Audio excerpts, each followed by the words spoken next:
Doug Gould, welcome to the Marketing for Business podcast. Thank you, Scott. I'm excited by this chat. I've heard you're the chairman of ideas. That's what I've heard. Is that true? Don't believe everything you hear, Scott. Hey, well, we've had Mike on, your business partner, on the podcast, and obviously you guys were highly successful. In the media company that you created. We'll talk about that. You had a global office with Rest Media. You had 200 staff, 6 offices, 23 countries that you operated in, 11 different languages, and sold it for a good sum of money. And so I'm excited to talk about that. But I'm also excited to learn how you got into radio and started More FM, which for some people they'll really remember. And also, but first I wanted to go back and talk a little bit about your background. I heard you were a bit of a copywriter. Indeed, yeah. I got into radio purely by accident. Yep. I was working at the Ministry of Agriculture and Fisheries, of all places, Yep. Stamping seed certification certificates. And one of the places I went to at the time was a local radio station. Yep. I had no great interest in radio or no great desire to get into radio. Anyway, I was so bored of what I was doing, and they rang me up one day because I'd left my name and contact details there, and they said, would you like to sit a coffee test? Yeah. And I was too embarrassed to ask what a coffee test was. was. Say, what was a coffee test? Yeah, and I thought maybe it's making coffee for the announcers or something like that, but I was too embarrassed to ask what it was, and I was so desperate to get out of the job I was in that I said, I'll sit anything. So I went, and of course it was a copy test where I had to write commercials, and I had to write one 150-word commercial, and the subject line was oranges. Oh, wow. And no more, and I had to write a 15-second commercial, and they gave me a whole sheet of information, probably about 400 or 500 words, and I had to distill that into a 15-second commercial. So I got into a job as a copywriter in radio, writing commercials. Was that something you were naturally good at, or did you learn that over time? No, I've always enjoyed writing as such, but I never had any particular desire to either get into radio or into copywriting. But once I was in there, I loved it. I mean, I still love the radio industry and never left. Yeah. From a copy's perspective, we're obviously writing sales, right? And getting people. Were you creating the jingle type of thing as well? Creating. In those days, not a lot of commercials were recorded. Most of them were live spoken reads because it was technology in those days made it more difficult to do a lot of recorded commercials, so most of them were live reads, but some jingles and in commercials for all sorts of different types of local businesses. Brilliant. Do you remember any of the top of your head that were really, really hit it out of the gate with? Something you were really proud of? Oh yeah, I did a great series of commercials for Dallas Motors in Dunedin. Yep. I was in Dunedin for a while. I did some for a company called Haynes Eddy in Greymouth, and I've still got the tape of that. Cool. That was a recorded one. So there's a few that stick in your mind. What did that sort of grounding teach you about the whole industry to start? Because it kind of, I guess, some degree you're starting at the real coalface. At the bottom. Yeah, I'm sure you're right at the bottom. I don't want to say that, but the lowest grade copywriter there was. Yeah. But what I learned was what a dynamic industry it was, and the sort of people in it were interesting, and they were very vibrant. So I really just got into that feeling of radio, and I thought, gee, I love this industry. I was going to be a school teacher. That was what I set out to be when I left school and went to university. Yep. But then when I got to university, I realised that there were a lot of other things out there, and I wasn't sure that university, that teaching was what I wanted to do. So did you complete your university studies? No, I left because I was on a secondary teacher studentship at that time, where they paid you a small amount of money, but for every year you were paid that money, you had to teach. So if you went to university for 3 years, you had to teach for 3 years, and I thought, gee, not sure that I really want to teach for 3 years. So that's when I got out and ended up by accident in radio. How good. So learning, what are some of the things you take away from those learnings early on? Anything that sticks out for you that really stood you in good? Did you have a mentor at the time, or? Yeah, I had a couple of mentors that had quite a lot of influence on the way I developed. I mean, initially all I did was focus on writing commercials, but it was the industry itself that really got to me. And because that was kind of like radio was really starting to take off. Then, it was. I mean, it was when I first started. It was the old NZBC where it was very bureaucratic. It was government controlled, of course, and there were a lot of bureaucratic processes and a lot of rules to follow, which I didn't really relate to particularly well. So it's changed a lot since then, of course. Yeah, totally. So how do you then go from like writing the copy to owning or starting another station? Like what was the thinking there? Did you spot a gap? No. I mean, I'd like to think there was some sort of master plan, but no, it all happened by accident. Yep. I went to Greymouth, of all places, and I'm actually going there tomorrow for a radio reunion. Oh, cool. I went to Greymouth as a copywriter, yep, writing commercials, but the sales manager who was there at the time was so incompetent, and no advertisers wanted to deal with him, that I really took over the sales function as well as writing commercials. Yep. And I was there for a year or 18 months, and then took a job in Dunedin as I think some grand title like assistant copy supervisor or something, which was essentially just a writer. And about a year later, the sales manager in Greymouth was forced out, and they rang me and said, "Oh, would you like to go into sales?" And I said, "I've never thought about it." And they said, "Well, you did well in sales while you were here as a copywriter. You were writing more business than the sales manager." And I said, "Oh, I'll give it a go. Why not?" So I got into sales, and then I went back to Greymouth for a third time as a relieving station manager. What company was this for? This was still for the NZBC. NZBC, nice. Still the old government organisation. And I went back a third time as relieving station manager, and I think they just wanted to test me out to see if I was any good, in sort of a management role. And I was there for 3 or 4 months.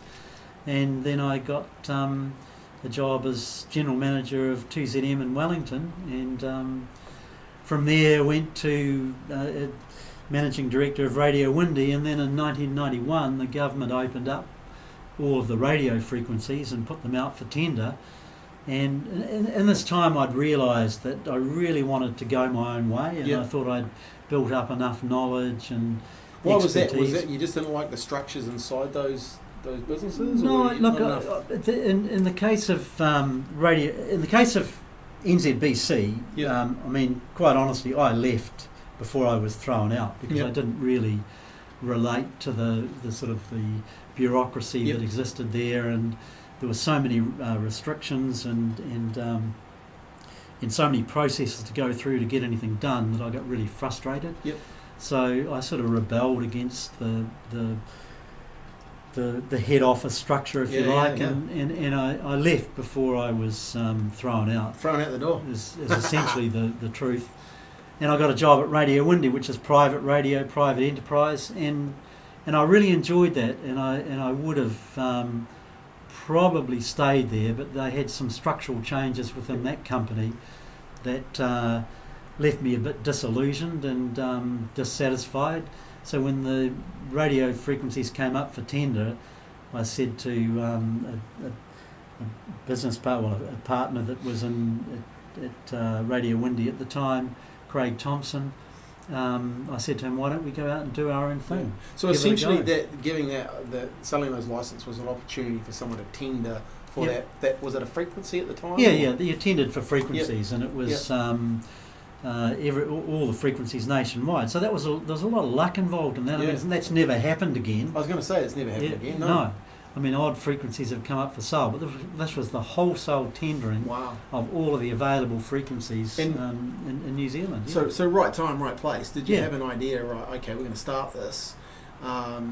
Did you have a plan of okay, if we get an opportunity, here's what we do? Like, did you had a pretty clear idea of? I mean, a lot of it was based on what was wrong with NZBC and what was wrong with the Radio Windy structure. I thought if I ever do my own thing, there are certain things I won't do. Yep. But I also had a clear idea in my mind in terms of what we wanted to create, and that was based around, great staff and giving them the freedom to do their own thing, giving them, because one of the things that I found in Radio New Zealand, and to a lesser extent at Windy, I mean, you were in a straitjacket. Yes. You if you made a mistake, everybody was on top of you. Yes. And I've always been one, I've never been frightened of making mistakes, and I've made more errors than most people I know.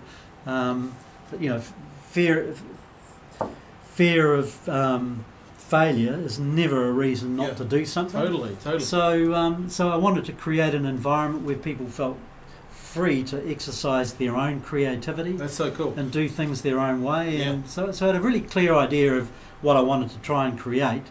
It's interesting because, we hire and we're talking to the young people these days, and it's really interesting that some of those hierarchies and some of those bigger agencies where these young people now don't actually get to be that creative, because you can't even talk to the creative director. They sit up in their ivory towers, and I just think it's the greatest thing ever, working with great staff and letting them do their own thing, get out of their own way. I always say hire good people and get out of their way. I agree. Let them blossom. I mean, my philosophy was never to create rules, but to create parameters. Nice, yes. So that people can work within a space, as long as they do so within the bounds of ethics and legality. Yeah. Let them do their own thing. I mean, if a person is faced with a brick wall, and the objective is to get to the other side, someone will get a ladder and climb over the top. Yeah. Someone will tunnel underneath it. Yeah, totally. Someone might sneak around the side. Yeah. And someone will just bash the thing down. But they get to the other side, and as long as they've done so within those parameters, so you're giving them some flexibility and that was, I guess, your thing is your point of difference, right? So it was really at the time, And starting to attract people that want to be part of that vision? That was a big part of it, because people knew they would never be criticised for trying something, never be criticised. There's no retribution. If somebody did something wrong, you certainly didn't expect them to do it wrong twice. The same thing. No. But if you give them that creative flexibility to do things their way, because quite honestly, my way is not always right. My way is the way I would do it. But I don't want to impose my way on everybody else. No, exactly. So give them that flexibility. So in the end of that, you got more FM, or you got the frequency, and did you call it more? Like, what was your thinking behind how that all came together? Well, originally we got a frequency in Wellington, and we called it Capital City FM. We got a frequency in Christchurch, and we called it Canterbury FM. And we got a frequency in Auckland. I think we called it Auckland FM. Very creative. And what was the FM part? The frequency, FM frequency. Oh, FM frequency. Cool. And we tossed around a whole lot of names, and funnily enough, it was James Daniels from Christchurch. Oh, nice, yeah. We hired James and Ken, who were the top rating breakfast show on ZM in Christchurch, and we were having a dinner with them one night. This was all very secretive at the time, because they had to give 6 months notice or whatever, and they gave their 6 months notice, and we kept quiet about who we'd hired. Oh wow! And we were having a dinner one night, and it was James's wife at the time who said, we're talking about names, what we should call it. She said, why don't you call it more FM? Everybody wants more, more music. Nice. And, so, I'd like to claim credit, but I can't. Good. And that's how the name came about. And it's been More FM ever since. Okay, good. Any issues setting it up, or anything happen? Huge issues. Look, there was... because nobody knew we were bidding for frequencies, we created a company which was spelt WHANNALYSENTS, which no one had ever heard of this country, and everybody's trying to work out what it was. Well, if you say it phonetically, it's one a license. Yeah. So, but nobody made that connection. Won a license, and we remained completely anonymous. We got a Dunedin legal firm to bid on our behalf. Told nobody, absolutely secretive all the way through. Wow. People asked if we were, bidding for asked me if I was bidding for a frequency, and I just pushed the thing out. I said, "Oh no, I don't think I could afford it." So we sneaked in, and nobody had any idea that we had bid. And when we were successful, both Radio New Zealand at the time and Briley's, who owned Radio Windy and a number of other stations, were determined to shut us down because I think they realised that we could have been a threat. And fortunately we did end up being a threat. And they had a lot of money and we had no money. I mean, we had to mortgage our houses, and we had no financial backing, we had no big investors. Did they see as a threat because you were just savvy at what you were doing? Because I think they knew. Look, I mean, I think over the years I'd built up a bit of a reputation, and I think, I had a lot of knowledge about the industry. I had great relationships with key staff. And I knew a lot of people. Well, I felt confident a lot of people would want to work in this environment. And so as it happened, they did. But they chose to take legal action against us, and part of the rationale, I'm sure, was that we didn't have the money, they did. So they, we went into this. They didn't try and come buy us straight off or anything like that. No, they didn't do that. Tried to shut us down, and tried to get an injunction against us to starting, because quite frankly, if we'd have been held up for 3 or 4 weeks, that would have destroyed us. We would never have made it. You were getting ad revenue coming in, we had advertising. Well, we didn't. We had no revenue coming in. This is before we went to air. Oh wow! And we had staff, staff employed. Oh. We had to pay them, but we were getting no money coming in. So it was all money going out, and another 4 weeks delay probably would have, would have killed us. But so we had one lawyer and they had 5. At the court hearing. Trying to shut us down because they claimed that somehow we had prior knowledge of what they were bidding. All right. So were they bidding after the same? Yeah, they were going for the same frequencies. Oh, wow. And how was the bidding? Was it done in a silent way, an auction, or it was a crazy system where it was the highest bid won, but they only played the second highest price. With some American consultants came in and advised the government. So the top bidder got the frequency, and so if you were prepared to pay $5 million, but the other person was prepared to pay one, then you paid one. Paid one. Yeah, far out. It was ridiculous. But their rationale was that people would bid more, knowing they'd never have to pay that price. But but that defies logic, because if particularly in our case, we knew we could only afford a certain amount, and that's what we bid. So, but we got it for a much lower price. And how would you wouldn't know competitors' bids anyway? Like, of course not. I mean, I left Windy 6 months before the frequencies were put up for tender. So there's no way I could. So it got chucked out straight away, or like? Yeah, well, it did. Yeah, the judge chucked it out, and then they discontinued the case, and and we just got on with. How good. With business. So there was a lot of stress, I guess. There would have been. In terms of setting it up. So you got your license, you got staff in there.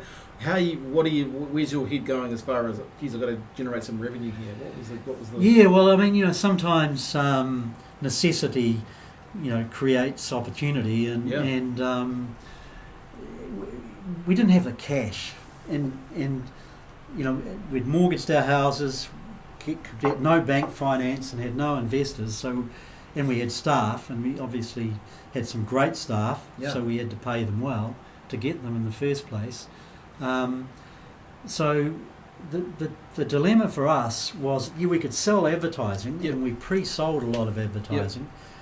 But the problem is, in radio, you broadcast it in month 1, you might get paid in month 2. You probably get paid in month 3, and you're going to have some advertisers who don't pay you until month 4 because they've got other priorities. So we needed to create a way in which we could generate cash flow right from the start. Yeah. So I came up with this idea of selling unsold time, but selling it as packages of image advertising, because image advertising doesn't have to run today or tomorrow. It doesn't have to run. Be running any time. It can be running any time. Yeah. So we were able to fill up all of our unsold time with image advertising, and we sold it. We called it the foundation advertiser plan. For foundation advertisers, and we went out into the market very attractively priced, because at the end of the day it was our unsold time. Yeah. So we priced it very aggressively, and we went out and said, this is a fantastic deal for brand advertising. Nice.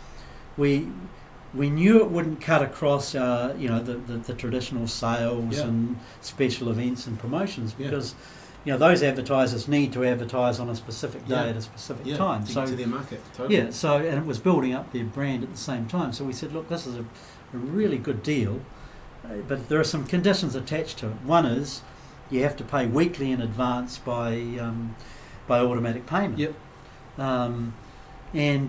We sold $1.2 million worth of foundation advertiser plan before we even turned the microphone on. Brilliant. And in those days, that's going back to 1991, 1.2 million was a lot of money in those days. Probably worth about 6 today, right? Easy. Probably. Anyway, it more than covered our operating expenses for year one. So any additional advertising that came in was profit. The first day. So the chairman of ideas is actually probably I don't know. It's not too far away, right? Yeah, sometimes you get good ideas and sometimes they fail, but was it? A try. How did you sell that? Did you go out and Well, first of all, in year one, we had sales people hired 6 weeks before we went to air. Yep. So they went out to advertisers because they didn't have all the ongoing servicing and follow-up calls, etc., with clients, because all it was before we went to air was basically selling. In the first year, they went out and physically sold it, face to face, to businesses that we wanted to attract on radio. And as a result, the day we went to air, $120,000 rolled into our bank account, because they had to pay weekly in advance every week. $120,000 rolled in. So good. And we needed that. Yeah. I mean, so we had to find a way. In which we could generate that cash flow. Yeah. What a great use of your airtime that wasn't being. Yeah, well, exactly. It just made sense. Yeah, it made sense. But also that keeping that brand rolling, right? It's a great. Exactly. Real win-win. It worked well, yeah. But the second year, just to finish off on how we sold it. In the second year, we realised there's a lot of money attached to it, so we had to carry it on. But to put our salespeople out selling that, for 4 weeks or 3 or 4 weeks would have a big impact on revenue. Yep. So I thought, well, how can we do this more cost efficiently, where it doesn't involve, a whole month of every salesperson time going out to do it. So that's when we came up with the idea of doing seminars, small seminars, 10 advertisers at a time. So we did it in a week. We did less than a week, because it was sold out after about 3.5 days. Brilliant. And we had a waiting list. So that was, once again, that was driven by a need. Yeah. We had to find a more efficient way of generating the revenue. So the way to do that, was small group seminars where the advertisers came in. Yeah.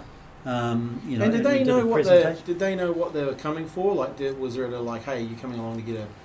No, there's a bit of intrigue involved there. I mean, you don't want to make it. A lot of them knew it was a follow-up to the foundation advertiser plan, but you can't have foundation advertiser plan 2 years in a row because they're no longer foundation advertisers. And were you educating the market as well? Of course, what was your seminar about? Well, educating about the importance of brand advertising. Brilliant. How to use brand advertising. Do you remember what you were saying? What sort of?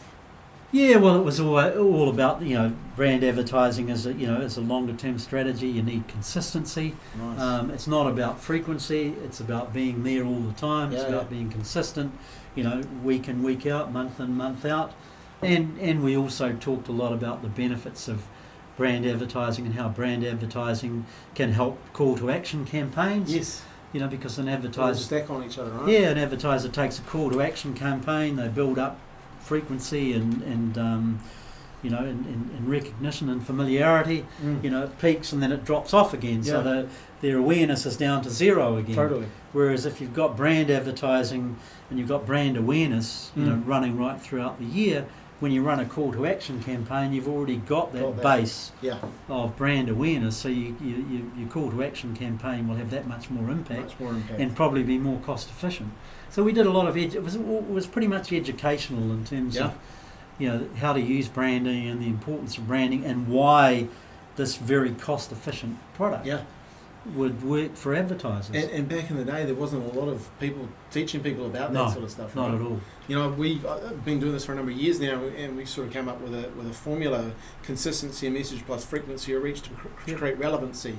Yep. And it's really important that you become relevant. And the struggle with a lot of, they don't give themselves that brand recognition or have those call to actions to become actually become relevant, right? Exactly. Yeah. They're inconsistent with their message. They don't know what they never say who they are, where they are, and why people should do business with them. Exactly, And what their offer is. Yeah. So it would have been, I guess, people would have just been thirsty for that whole information side of things, because that game was back in the day was very. It was very much the top end of town held all the secrets, right? Yeah, exactly. And I mean, we could see big opportunities in those mid-level and even, you know, SMEs, which really, you know, at the end of the day was the core of our business. Yeah. And because, you know, in those days there were some quite sophisticated advertisers who had put a lot of effort into learning about advertising and maybe even had, you know, their own advertising manager. But there are a whole lot of businesses out there, you know, to whom radio was a bit of a mystery, and there wasn't a lot of education. Yeah. So a big part of what we did is try to educate those, you know, smaller to medium-sized clients on, you know, on how to use radio, and there needn't be any mystique about it, because a lot of our competitors, a lot of stations used to go out and talk about, you know, talk a lot of jargon, basically, you know, in terms of, and that ended up confusing people. Yeah. And we used to go out and say, look, it's really simple, you know, reach the right people with the right message, with the right frequency, and that's it. You know, your campaign is done. It's not there's nothing all that complicated about it, and we can help you learn about that and help teach that. And also we went to a lot of trouble to make sure the campaigns work. Because you know, a lot of radio people in those days, and probably even now, it's all about the sale. Yeah. Whereas from our point of view, it was all about the results. The results. Because if you don't get the results, you've got a one-off customer that probably never comes back and says radio doesn't work. So a big part of what we did is said, if we get these people on, even if they're at a relatively small budget, we're going to make that work for them. Yeah. So if they didn't have a very big budget, we might run a campaign over 3 days. Yeah. You know, if it was a call to action, to get the frequency over a shorter time frame than try and spread it too far. Which wouldn't work, right? No, exactly. Yeah. So what was the name of that product? Did you give it another? We didn't give that. That was really just part of our focus on delivering results.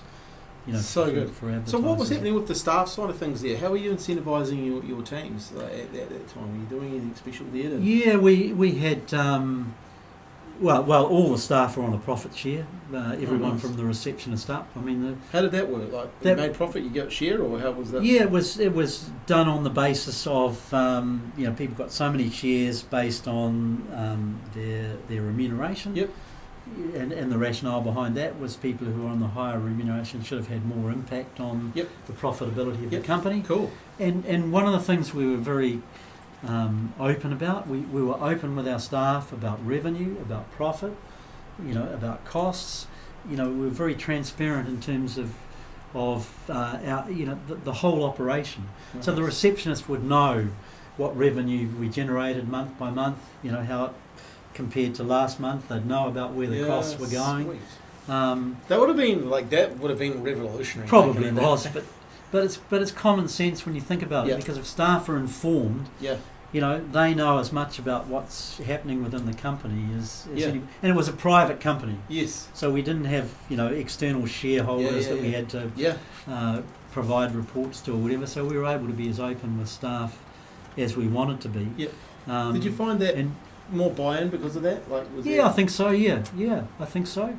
And the profit share, we wanted, at the end of the day, one of the things we said in our business philosophy is that the company we don't own the company, you own the company. Nice. Because it's what you do that'll make it successful, not what we do. Yeah. One person, we might be able to help with creating the right strategy and the right environment, but at the end of the day, it's the people that actually go out and do it. What size of company was that then when you was kind of... Well, we started off at More FM in Wellington. We had about 30 staff, and then, across all the stations in the end, I don't know, we would have had 100 and something, 120, 130. Brilliant.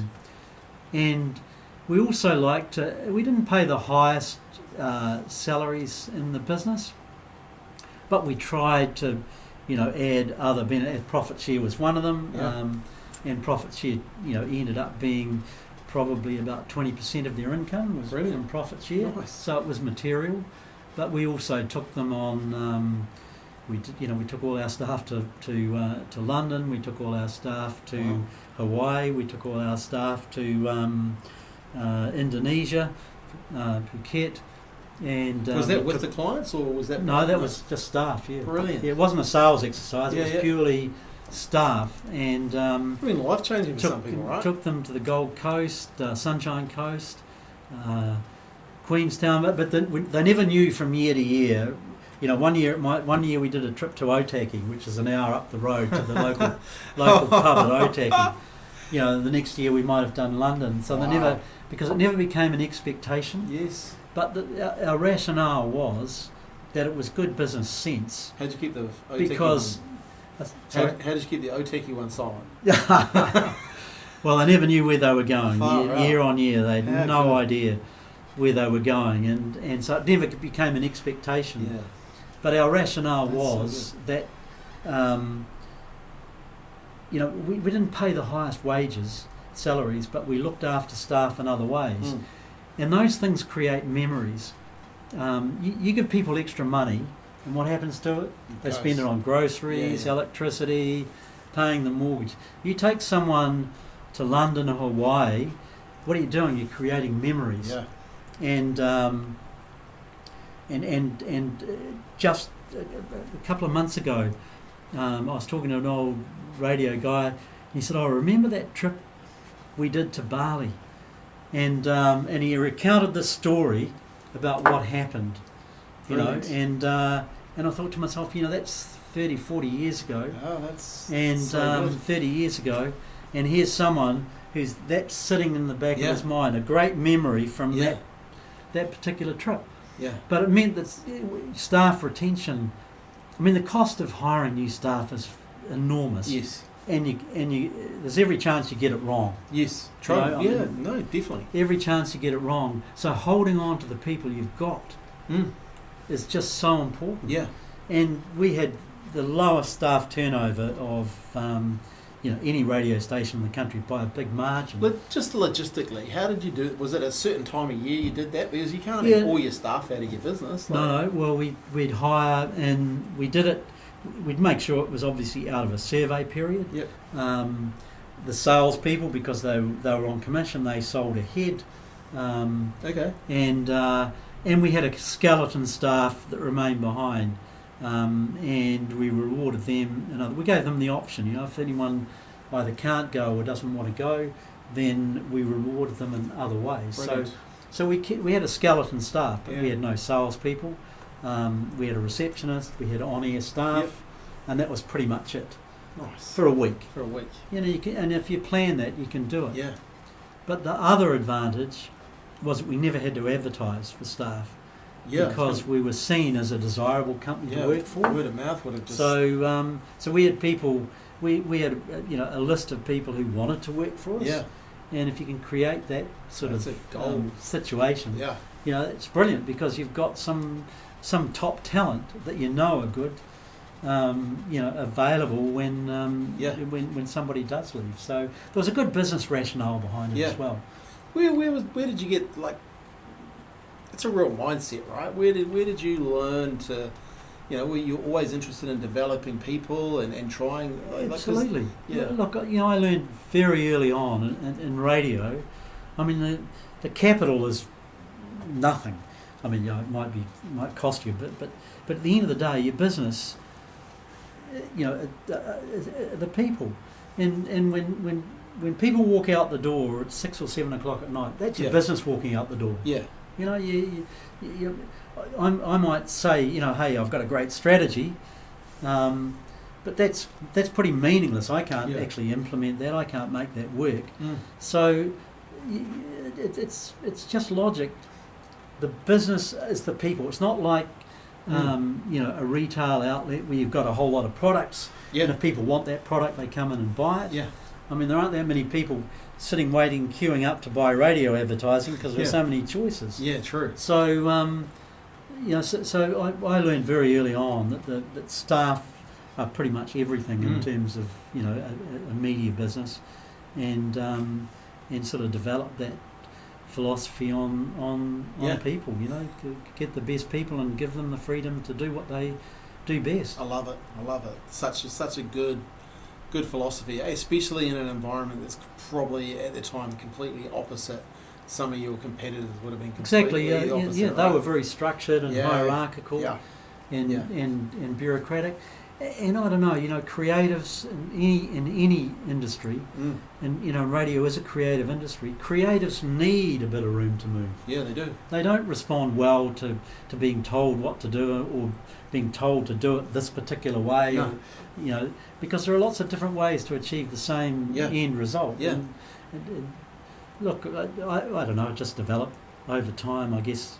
And part of it was the way I was treated, in Radio New Zealand, whereas, as I said, they spent a lot of money training me, and then, I became general manager of TZM, and they put me in a straitjacket. Yeah, it's kind of, you said, and you make you a puppet manager, and I'm thinking, they've given me all this training, to be a good manager, and once you get there, they're saying you can't do this, you can't do that, you can't do something else. Crazy. So I always made up my mind that, if I was ever in that position, that I would look at it quite differently and take a... Okay, good. Yeah. And you got that opportunity. So how long did you have More FM for? Like, what was your... We set it up, started in 1991. Didn't have it for that long, sold it in 1998. Yep. Can West, the owners of TV3 at the time, they came knocking, and we turned them back 3 or 4 times. I can't remember because we weren't really ready to sell. Yep.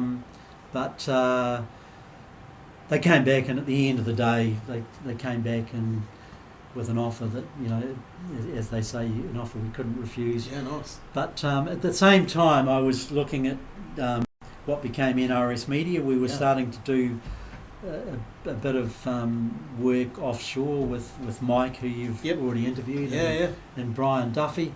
And so we were already starting to develop that business while I was still running More FM. And I could see opportunities, with that business. I could see, bigger opportunities, I guess, and because it had everywhere we did what we did, and it was basically a flow on from that seminar model that we created at More FM. Yeah. Everywhere we did it, it worked, and so I could see, international opportunities with that. Nice. So I started to, really start to. I thought this is a good opportunity. More FM is, has done, really well, and while we would have liked to have held on to it for, the 4 or 5 years, it wasn't a bad time to sell and focus more effort on NRS Media, which proved to be, in the end, a sensible decision. Looking back at More FM, what was the biggest takeaway you took away from, getting that business, buying the frequency to having it for 7 or 8 years and selling it? What was your biggest takeaway there? The biggest takeaway for me was that you've always got to challenge traditional thinking, and More FM did things differently. so everything we did, we tried to look at what everybody else was doing and say, is there a better way of doing this? Okay. Is there a way that will have more impact? And ever since, my mindset has always been about challenging traditional thinking, and it's not necessarily always the big things. Yeah. It's often little things. I mean, when we launched a new station, we gave salespeople business cards. Mm. Well, everybody has business Yeah. cards. But our business cards were A4 size business cards. Really? So they were briefcase size business cards. So when someone went into a client and said, "Oh, can I leave my business card?" and they said, "Yeah," and they bring up these huge with their name on and and the station on, and those business cards would sit pinned up on cork boards and on clients' desks for months afterwards. Yeah. But it was more than that. It was about saying, hey, this company's non-conventional. This company's does things differently. This company is... Which if you're hiring them for a creative reason, that's what you kind of want, right? Exactly. You want that yourself, right? Yeah. So it's part of the perception. So by challenging traditional thinking, instead of actually doing... and I'm not saying traditional thinking doesn't work, because it does. But sometimes, if you really look at something and say, hey, there's a different way of doing it, like the seminar sales. Yeah, true. That different way of selling to small to medium-sized clients when you've got a single product that you can promote in a seminar forum. How did you like to look at traditional thinking and challenge it? Did you sit down as a team and brainstorm? Absolutely. How was your... Absolutely. Nobody's got a monopoly on ideas. Yeah. So everybody from the receptionist up, we used to brainstorm things all the time, and there were only two rules. One is that no idea is stupid. Yep. Say what you like, but the big one was nobody's allowed to criticise. Nobody's allowed to say this won't work. Yeah. And we had a yellow card and a red card system, and if someone criticised once and said, "Oh, I don't think that'll work," then they got a yellow card, and if they criticised twice, they got a red card, and they were gone. Because you've got to have an environment where people can feel free. And I've, as I said before, I've made more mistakes in the industry than anyone else I know, because you've got to test the boundaries. Yes. And you can only do that when you've got an environment in which people feel absolutely comfortable saying whatever they want to say, and then somebody else would spark off that and say, well, I think we could do it this way, or I think I could add to that. Yeah. And suddenly, with that collective group, something comes out of it that's pretty special. Yeah. So let's just go through that example. So someone puts down the business card, and you look at that from a traditional thinking perspective, and then someone says, hey, why don't we create it as an A4? Yeah, exactly. And everyone goes, let's give that a go. Or you brainstorm it and look at it. How good. So it starts out with, how do we create a different business card? And somebody says, let's put a holograph on it or something like that. Yeah. And somebody else says, well, yeah, that's a good idea, but maybe we should put something on the back, a nice little saying or phrase or, about advertising or whatever, like reach the right people with the right message at the right frequency, maybe put that on the back. And somebody else says, oh, well, wouldn't it have a lot more impact if it was a big business card? Yeah. With the rep's name and so good. And huge letters. So it evolves. It evolves, yeah. From and but it must have been some fun times though. Like brilliant! Yeah, amazing. I mean, staff. We had some unbelievable staff, and I mean, we were pretty lucky, I think, and we just managed to get that group of people together that just worked. Yeah. All different personalities. Very different personalities, but it was the same in all of the More FM stations. Wellington, Christchurch, Dunedin, Hawke's Bay, everywhere, Auckland, and we gave the general managers a lot of freedom as well. Yep. I just don't believe in being too prescriptive. Yeah. Well, you could see that it didn't work for you, right? And you knew that it wasn't going to... And, it doesn't work for every company, but it sure as hell worked for us. What a great takeaway to leave from that business, like you've sold it for a good amount of money, but you take away, going into the next business as well, you can take that takeaway and jump straight into what you're doing there. Did you end up taking, or did part of the deal, obviously they had staff there, but when you started the new company, did people start to find out, hey, where you guys had gone, and all of a sudden want to go? Yeah, we had a lot of, a lot of. We're very careful. I mean, one of the things I did when we sold More FM, and we lived in France for 3 years, because I thought I want to get a complete break. Brilliant. I don't want people ringing up, old staff ringing up saying, "Oh, it's not the same," because that's a potential problem. Yeah. And I always said to them, it's not the same. It's different, but different doesn't necessarily mean worse. It's just different. Yeah. There are things that they will do that are better than the things that I did. Yeah. For sure. Totally. So just embrace it, but I didn't want to get caught up in that. So we took basically a complete break. Nice. And I did a lot of work on NRS at the time. Yep. While we were in France.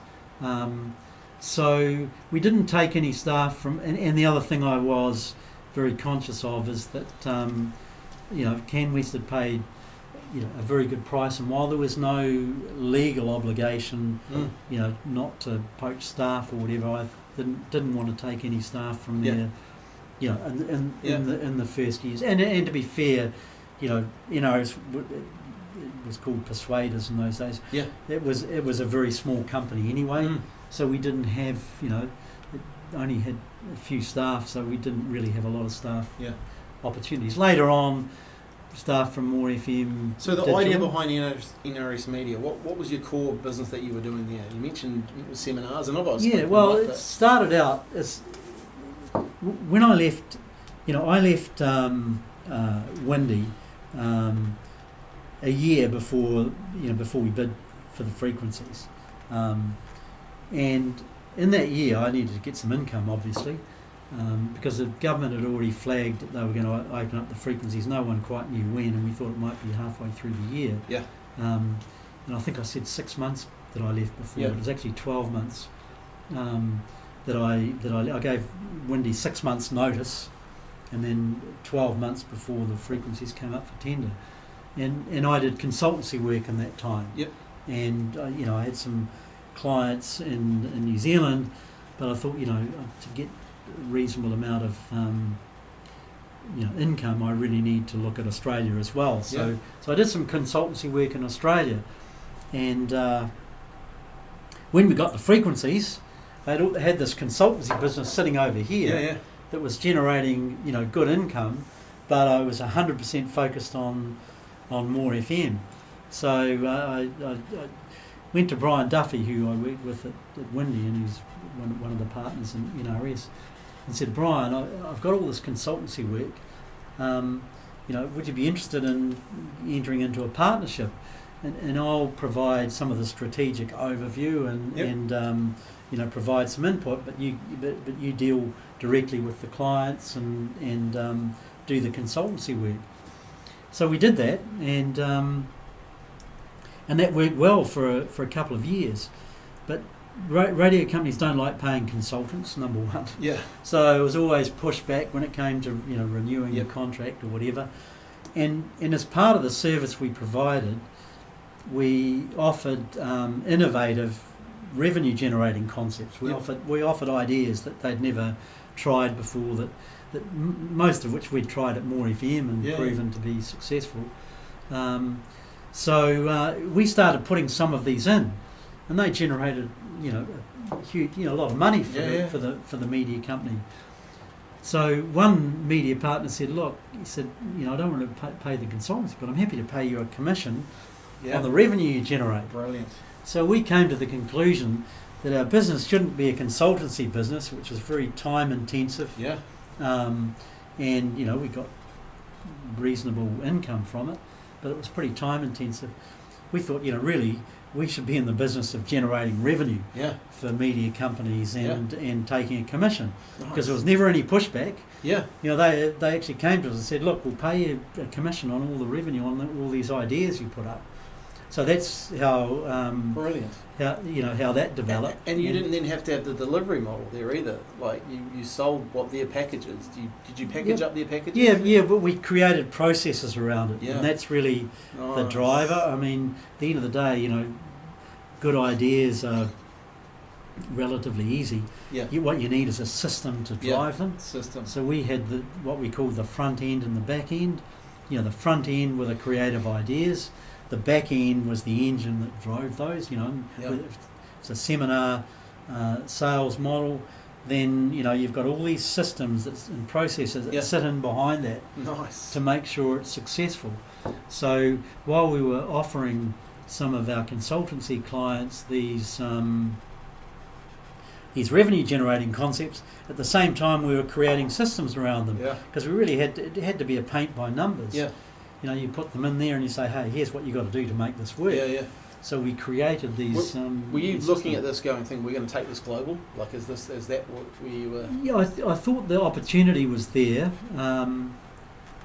but it's pretty hard.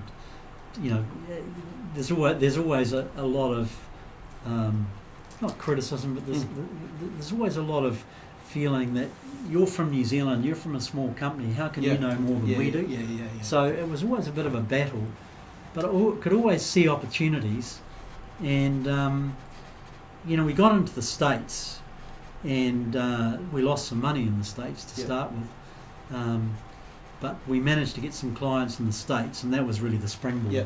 Once we got them there, we then got into the UK. What were some of the keys to your success there? Like, what was your? Well, we had a product that worked, Yep. and we'd done it in enough different markets Yep. that we were confident if people followed the formula, Yep. and we were there to make sure they did. We Yep. we were there to provide support.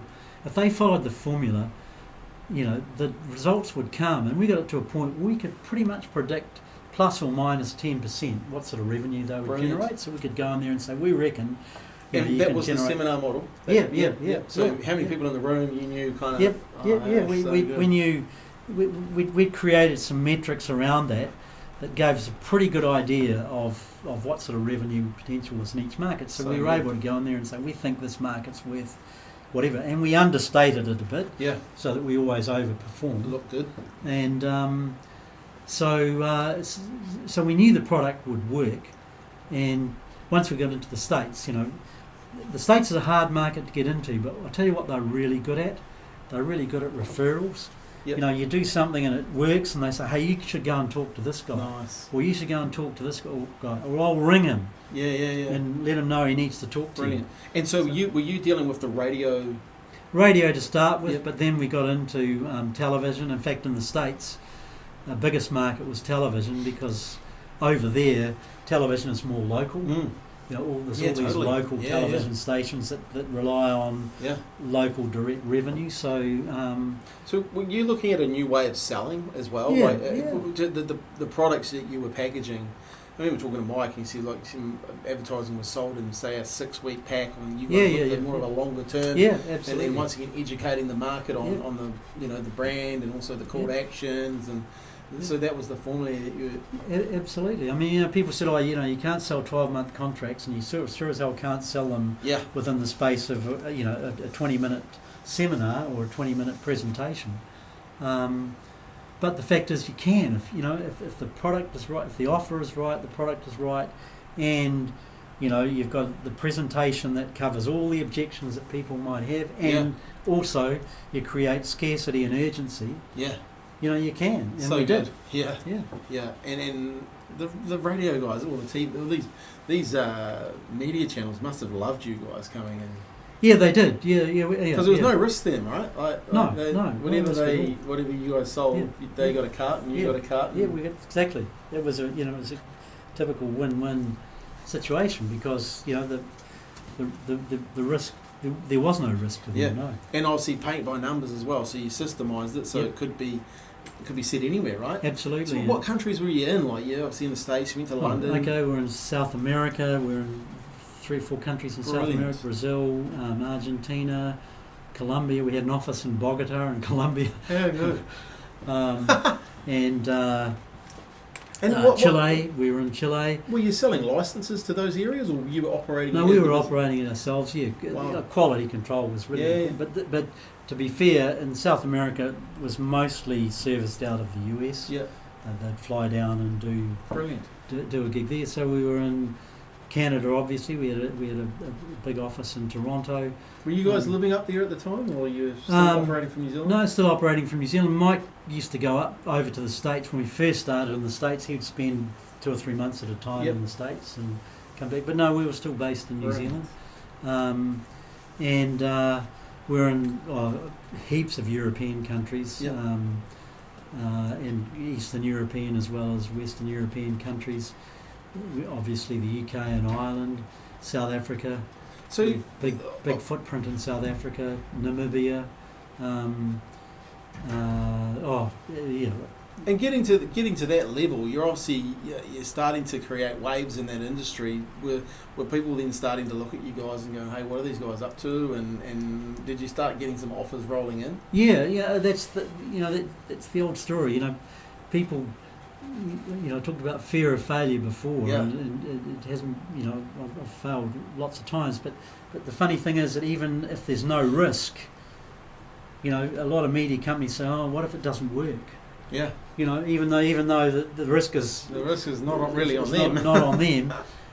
So they didn't want to do it in case it didn't work, in case they had to go to their board, and I don't know why, but once you get a track record, Yeah, then you've got credibility, people know it works, and then word of mouth got around, and people, particularly those, and the other thing is we got given all the poor performing stations. Yep. Because they were the ones that were in trouble. So we worked with most of the major media companies in the US and in the UK, but we got their poor performing stations. Yeah. They didn't give us the good ones. They Yeah. gave us the ones that were struggling. Great to be able to turn that around, though, right? Yeah, Like it was good. And we generated, in some cases, we generated over 50% of their annual revenue in 1 week. Not a big base to start from, to be fair. I mean, they were performing pretty badly, but yeah. So and that got around, and so we got a lot of stations that were in trouble. Yeah. Saying, "Hey, can you help us?" So yeah, it did have that snowball effect. Brilliant. So any particular clients stick out for you? The stories that come to mind when in the media game for you, like any favourites that you've dealt with over the years? Yeah, our South African clients were brilliant. I mean. Yep. We went into South Africa cold. We had no business there, and we went into South Africa and we got a number of key clients there. Prime Media, which is the biggest media company in South Africa. We got Algoa FM and How do you OFM. do you just rock up there?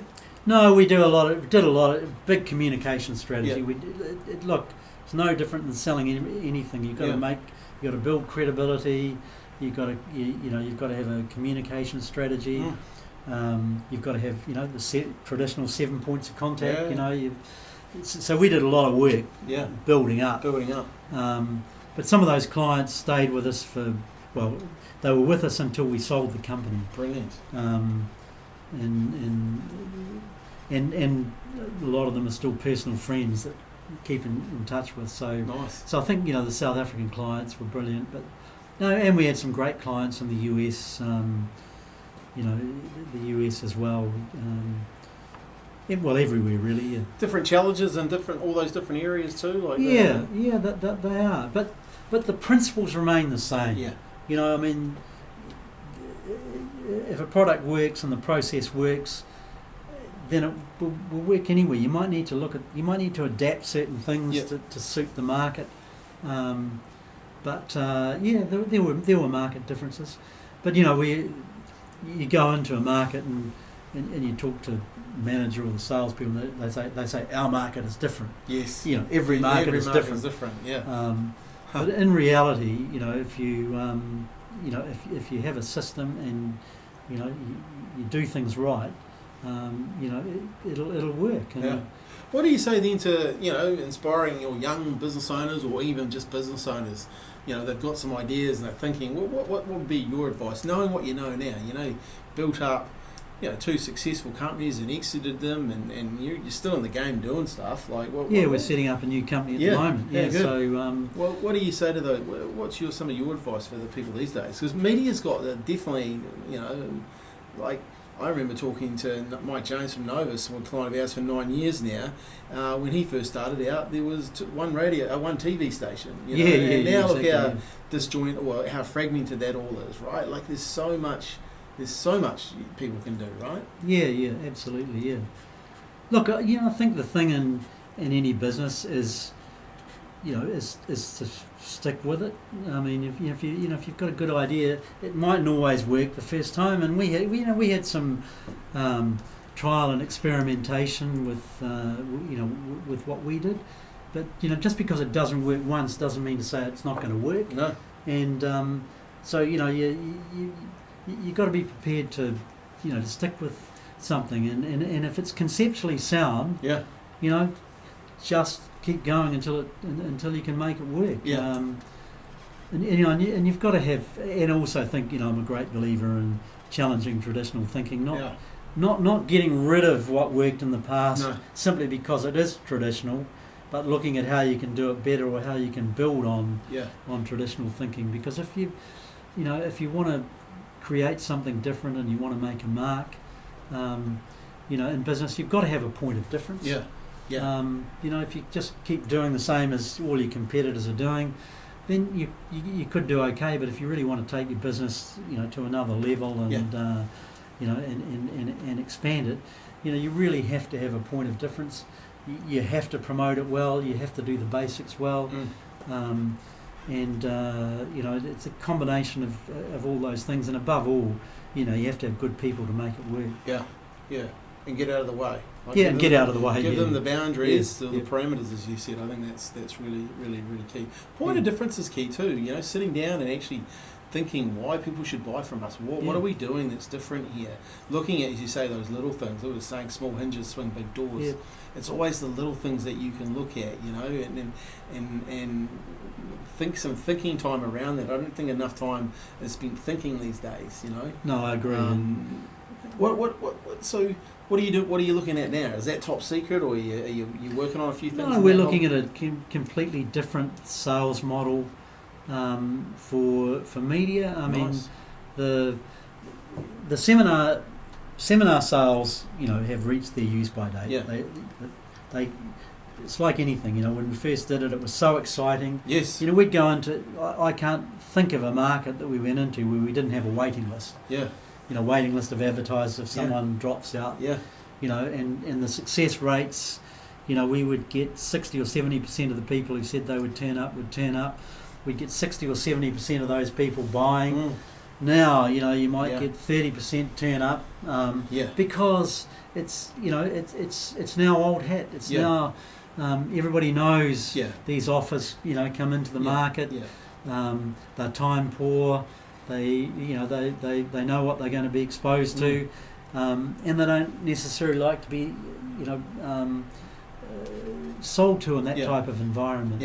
And also there's quite a lot of time involved in organising it, building databases, and there is some time off the road for the salespeople, albeit only 1 week, and that's fine if you're getting the results. When the results start to decline, you got to look at saying, well, hey, this is not working the way it was. It's never sold out on the. We used to sell out on the during the day or during the week. It never sold out. Even when we sold the company, we could see that it was starting to get there. So I mean, with Mike and another ex-NRS guy, Roy Hawker, we've been looking at saying, hey, how can we turn that upside down? How can we eliminate all those negatives?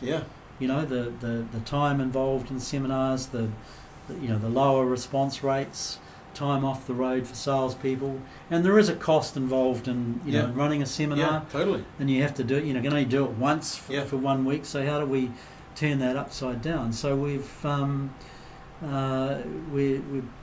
created a company called Inbound Media Sales. Mm-hmm.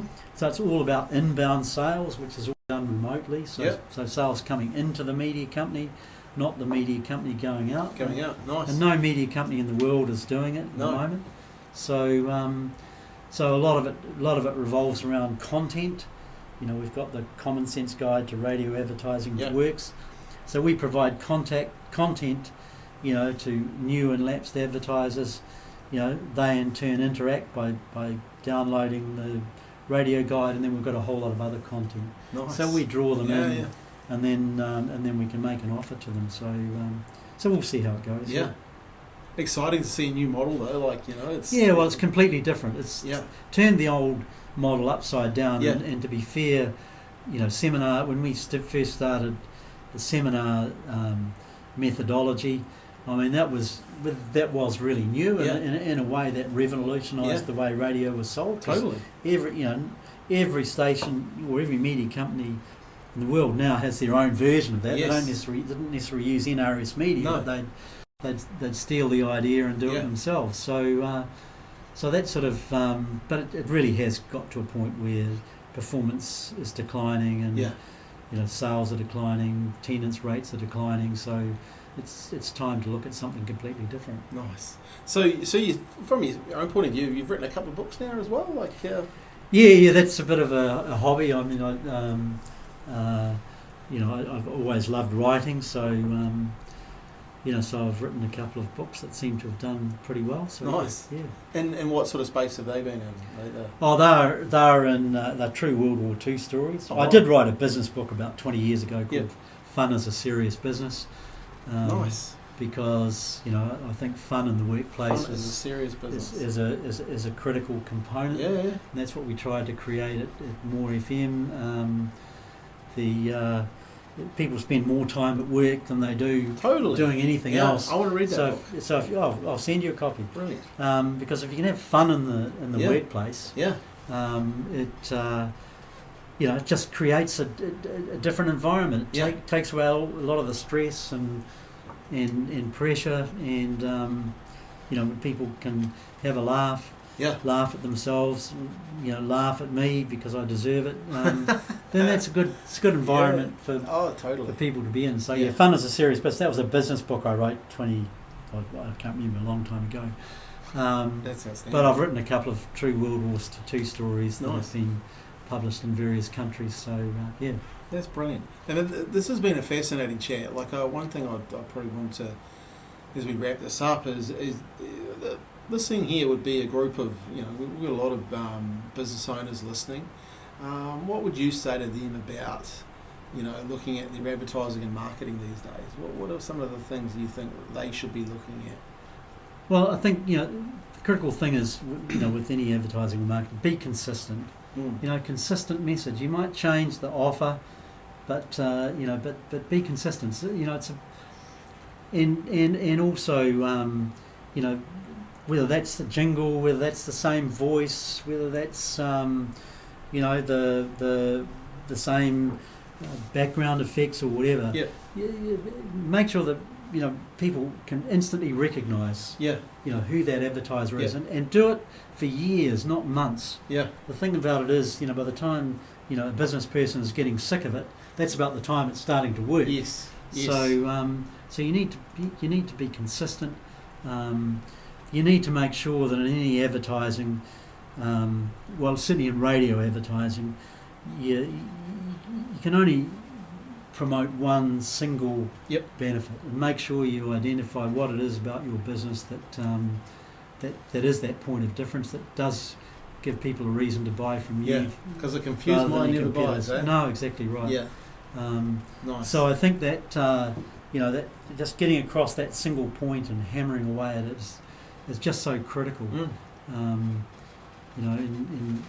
any form of advertising, and certainly on radio. Yeah. There's some good takeaways, right? So be consistent, and honestly, that's the thing I see. People, they don't really give themselves enough runway to become that relevant person or that relevant company because they're not consistent with it. And you've got to take the long-term view as well. I mean, if all you ever do is run short bursts of advertising, sure, you'll get some business, in the door. But if you want to be a preferred brand, if you want to get good share of mind, you need to take a long-term strategic approach. Yeah. And sometimes you don't always see the benefits, you don't always see the results straight up, particularly with brand advertising. Yeah. Branding to me is like a marathon. Oh, absolutely. It's a long game. And you've got to be there. You've got to pound it out and be consistent. Yeah. All the way. It's just like a marathon. It's not about a whole series of sprints. Yeah. It's about actually going the distance. Well, the marketing side of things more like the race. Like a series of sprints. As you're saying with your different offers and those sort of things. That's right. You're thinking of breaking it up. Yeah, it's a and that's where the mindset comes in, like having that growth focused mindset, being prepared to wait to some degree, and I think that's a challenge for a lot of business owners too. Absolutely. Well, where's my money? Where's my leads? And I know. And often they give up just when it's starting. When it's starting to work. But the thing about it is if you build great brand awareness, it actually costs you less in the long run. Yeah. Your advertising budget is actually less in the long run because you've built that familiarity and recognition, and you've got that brand perception, and that's a huge asset to any business. Yeah. In fact, it's probably one of the most valuable assets that a business has is its brand recognition. Well, I always say to people, when we do seminars and that workshops and stuff, if I say the word soft drink, you think exactly. Coca-Cola, right? Exactly, and if I say the word fast food, you think McDonald's. But then if I say your brand, like Cars Christchurch or Heat Pumps Christchurch, who do people think of? And yes, I want to get people thinking about, to grow a market share, you've got to grow a mind share. Exactly, And the cool thing about it today is you don't have to spend Coke or McDonald's money to do that, right? Because of the targeting you can have with these platforms today. So it's and every brand can be just as well known and recognised in their local market as big international brands. I mean, massive opportunity. Exactly. I mean, you can be just as well known in Canterbury or Christchurch or Wellington or wherever as any of the major international brands. To the people that can and want to buy your product too, right? Exactly. It's a game changer. But I remember, just in terms of how you place advertising. When we launched new because all of our stations were launched from nothing, just a frequency and no market recognition and perception. I used to look at it and say, okay, how much do I think we're going to spend in 3 years? And I spent half of that in the first year. Brilliant. Half of that in the first year, and then a lesser amount in years 2 or 3. Yeah. Because getting that brand awareness up quickly was just so critical. Yeah. That's a great takeaway. Yeah, just so critical, and didn't cost us any more over 3 years. No. But we poured the bulk of it in to start with because we needed to get that, promotion and whatever. And even with a normal radio campaign, I always tell advertisers to front load. Yep. If you're going to run 50 spots, over a week, do 25 in the first 2 or 3 days. Yep. So that you get that frequency up. Really, because it's a bit like when you hear a new song. First time you hear a new song, you don't know the artist, you don't know the title, you don't know the words, and it's unfamiliar. By the time you've heard that song 4 or 5 times, you're starting to hum along, at least half the words, and it's starting to become a favourite. Yeah. Well, advertising works in exactly the same way. Yeah. Because it builds know, like, and trust. Yeah, exactly. When you build that familiarity and recognition, quickly, the quicker you do it, the more quickly your advertising is going to work, sure. Great takeaway to leave on, I think, guys. Hey, really appreciate you coming in, Dave. That's right. I know you're a busy man, and obviously, it's great to have your experience and just listening to, something. I think one of the takeaways I'll take away here is your world-class mindset around attracting and employing good people. Absolutely. And being, and I think that takes a really cool mindset to be able to do that, and to not have to have the ego that it was all about you, And I think that's what I love. The takeaway today is grow good people, but do some really good stuff with them too. Yeah. We created a hashtag here a few years ago called Celebrate Your Victories, and we love to do that here. Yeah, exactly. And it's because you're here so a long time each day. Make sure your work is fun. So Yep, I appreciate absolutely. you coming along and sharing your wisdom. Cause, Happy to do it. Yeah. yeah, so good. Hey guys, so thank you. I'll put some where people can get a hold of you. We'll put some details on the. Sure, yeah, happy to, yeah. Are you happy to talk to people? Like, Yeah, sure. Yeah. Nice. All right, that's good to hear. Hey, and maybe we could sell some more of your books. Are they still in print or? Yeah, no, I've got some at home, but Mike's always sending me his books. I know. Yeah, he's a big self promoter. I always give them away.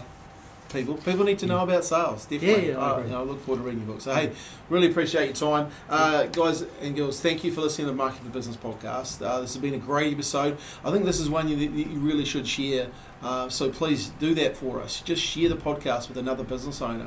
The community is growing. We're getting more and more downloads every month. I think today we just reached again into the top 5 for New Zealand for marketing. So we're really starting to snowball and people are getting a lot of value. So really appreciate. Make sure you give this guy a follow. Check him out. We'll have all the details in the show notes here. And once again, thanks for your time. Have fun. And remember, as always, take action.